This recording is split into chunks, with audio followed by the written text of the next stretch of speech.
Welcome to the Inspire and Rewire podcast, where all we do is provide nothing but value each and every single day, and it is up to you guys to extrapolate the information and make good use of it. Today, we have a very special guest by the name of Isabella Chavez, and we will be discussing immigration, some of the depths of immigration, but primarily we'll be discussing a lot of injustice going on in the system.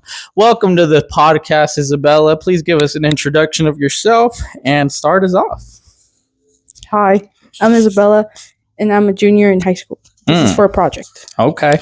The discussion we'll be having today is the unfairness of immigration and how many people tend to think that having just a lawyer or an attorney to guide you through the process is enough, even though that's not true. When in reality, them taking on so many cases to represent you is just based on your asylum and human trafficking, as well as being a child and a minor. Wow, that's different. A lot of people don't know that, I think. So what if having a lawyer isn't enough? Can you go more in depth on that? Like, what does that mean? Having a lawyer is not enough? Well, I actually have some stuff written down because it's from a project, so I had to read an article. Cool. Read it for us.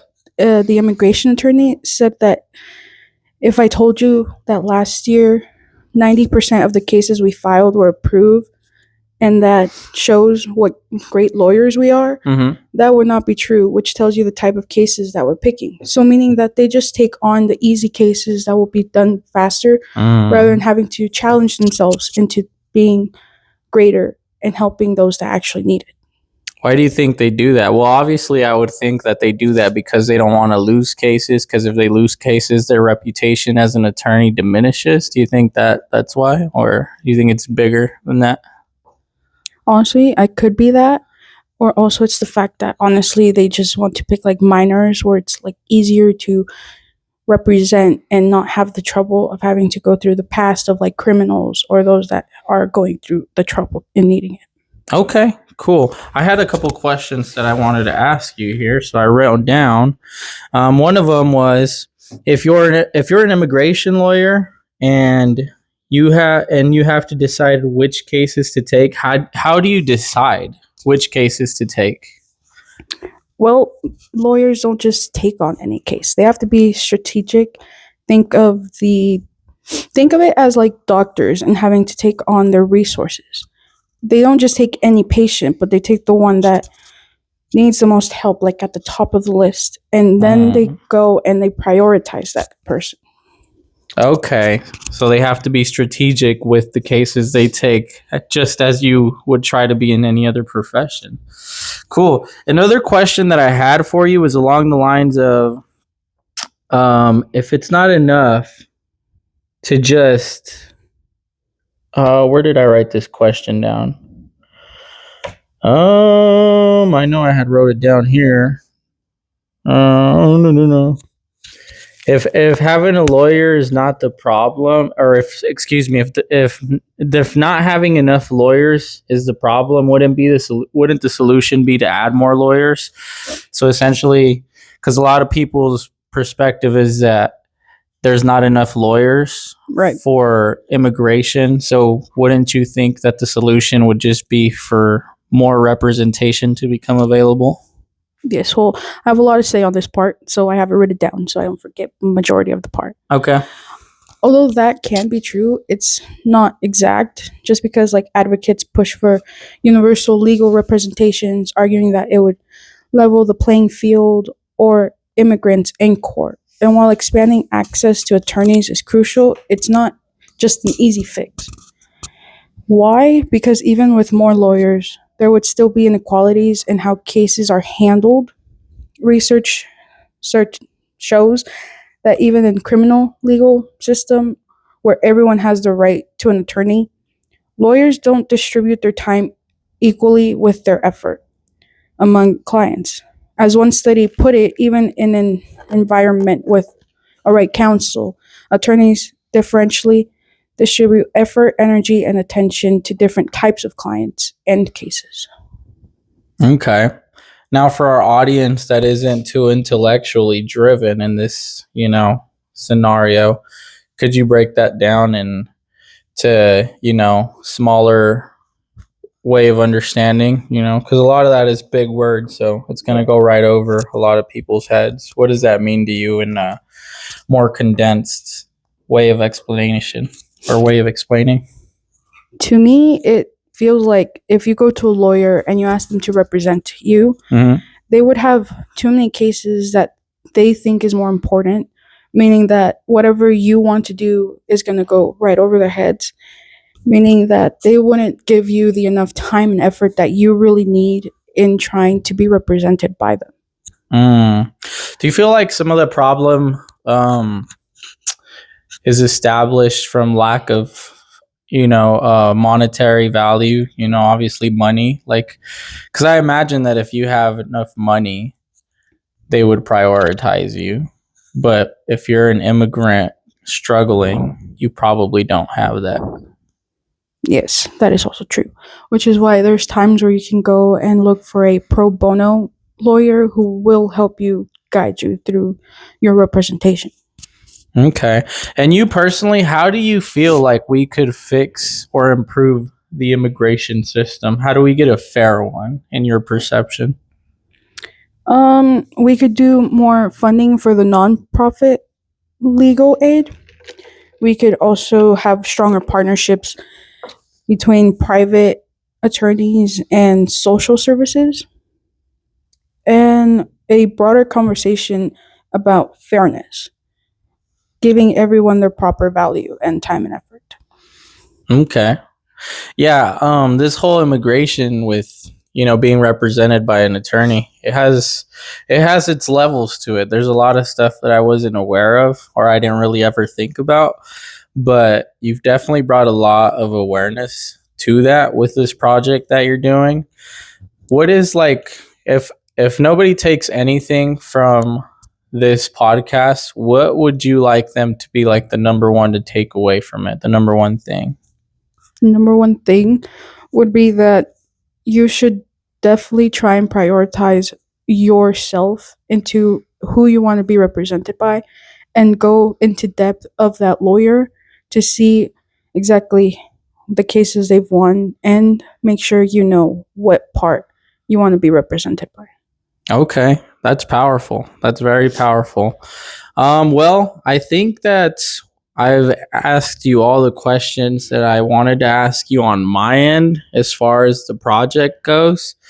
I guess my only question to you would be, as someone who is a person who has come from a background of seeing people struggle through these types of scenarios, what has been one of your biggest takeaways? Like, as far as all this goes, what do you think you've suffered with the most personally, or seen people you love suffer with the most as far as, immigration goes?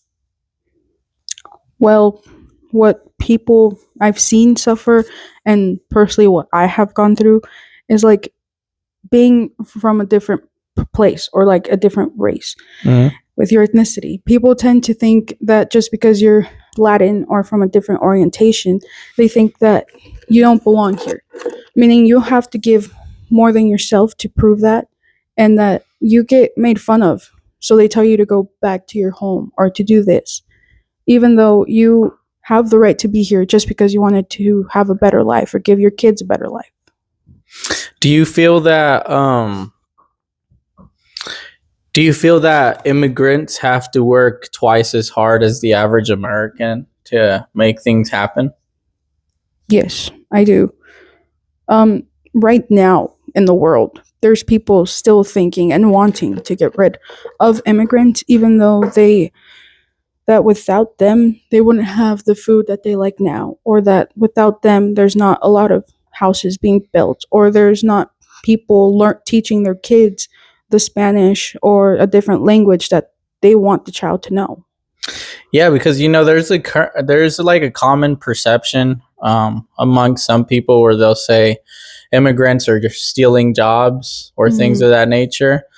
But the fact of the matter is, if you really look at it, the average American is not trying to work the jobs that most immigrants are working. Yeah, no, definitely. They really are not. Most average Americans are not trying to go out in the fields and pick all types of fruit or, No. break their backs on hard labor construction, being out in the sun all day in states like Phoenix, Arizona, where it gets above 100 degrees and you have to just be on the roof, building roofs and Yeah, stuff like totally. that. So yeah, it gets crazy. I do believe that stigma is getting better. So I have high hopes for society, especially in the United States, because this is the greatest country in the world. Because if it wasn't, people would not be trying to come here. Yeah. And of course, I'm an advocate for people coming here legally and doing the whole process. Right. And I'm part of that. Like the US tends to like want to tell us to come here legally. Mm-hmm. And yet they decide to push it and not accept it. And it makes it difficult for us to have to come here legally when the US is just pushing it and throwing it to the side, giving it a harder time for those that want to come here and be better and get a better life. Let me play devil's advocate now. So, do you feel that a few bad apples mess it up for the rest of us? Because, there are immigrants who come illegally into this country and they do things that are not representative of our culture, of our race, of our ethnicity. Yep. And because of their inadequacies, we all fall into the stereotypes of we don't belong here, or we just come here and do illegal things, et cetera, et cetera. Yeah. Do you feel like a few bad apples mess it up for the rest of us, or how do you feel about that? Honestly, yeah. Like you could come here and you could have a criminal background, and the US will know that, and because of that, they will blame everyone, saying that everyone that comes here illegally is a criminal, even though not all of us were a part of it. Do you feel like it's almost a slap in the face to the people who did everything to come here legally, went through the whole process, waited the time period that they waited, and then somebody just, crosses the border, illegally? Do you feel like that's a slap? Because that's a common thing that I hear, that it's a slap in the face to those people who did it. And I can see that perception. But then again, I also see the perception of the person who crossed the border and they went through all that danger. They went through all that struggle. Because a lot of people think that crossing the border is just hopping a fence or something like that. But in fact, if you look deep into it, there's a lot that goes behind the scenes. These people are suffering and paying large amounts of money for an opportunity at freedom. So, how do you counteract those two scenarios where the people who went through the legal process and maybe they're more literate, had more opportunities as far as education goes in their country to be able to understand that this is the way that you should do it, versus the people who maybe didn't have those opportunities, who basically just had to figure things out for themselves because their parents didn't know any better and their parents didn't know any better. And so the only way they know to get over here is to cross the border illegally. I mean, how do you counteract those two scenarios? Honestly, I see the point. Like, I see those that did it legally. They waited their time. They went through it. They went through the whole process and reputation, which is good because that means you did it the right way. And honestly, I understand what you mean by slap in the face, because obviously it took a lot of time. And those that are coming here illegally probably wanted to do the same thing, except they probably got rejected, or it was taking too long and then kept getting pushed back. Or maybe they just didn't know how, That's also true. They probably didn't know how. So the easiest thing for them was to come here illegally and then figure it out as time went by. Yeah, because you don't know what you don't know. Yeah. You know what I'm saying? And as hard as it is to believe that some people don't know that there's a process to becoming legal over here, they just either are too lazy to even figure it out, or it just hasn't even come across their surrounding of consciousness, of being able to think that there is a legal way to do it. Because when you're living in practically a third world country, what you're focused on is survival. And when you're just focused on survival, you don't have time to think or process any information that doesn't have to do with how you're going to live to see the next day, how you're going to live to, eat another meal tomorrow. All you're focused on is, I need to survive, my family needs to survive, and that's your whole world and paradigm there. Yeah. And so, I see that, because a lot of people might think that, oh, well, they should just come here legally. And, I get that. I'm an advocate for that. But you must also understand that not everybody is even within the same paradigm of thinking, because their reality is not your reality. And, that just gives you some food for thought, something to think about there. Yes. But, this has been an interesting podcast. I think you've provided a lot of value, answered a lot of questions. Is there any last message that you want to give to our audience before we let you get on with your day today? No, I just think that you should definitely look into your aspect and what lawyer you're trying to get into, and make sure that you stand your ground onto the effort and time you want to be put in and how much you want to give it to them. Okay. Lovely. Well, again, guys, thank you so much for tapping in and allowing us to be a part of your world with this discussion. I hope that you guys got some value out of this, and I hope you guys got some food for thought, made your brain turn a little bit, and possibly get a new perception or a new understanding to something you might have not thought about before. This is the Inspire and Rewire podcast. We thank you for your time. Continue to allow us to provide you with value. Isabella Chavez, thank you for your time. Thank And you. we'll see you guys in the future on another episode.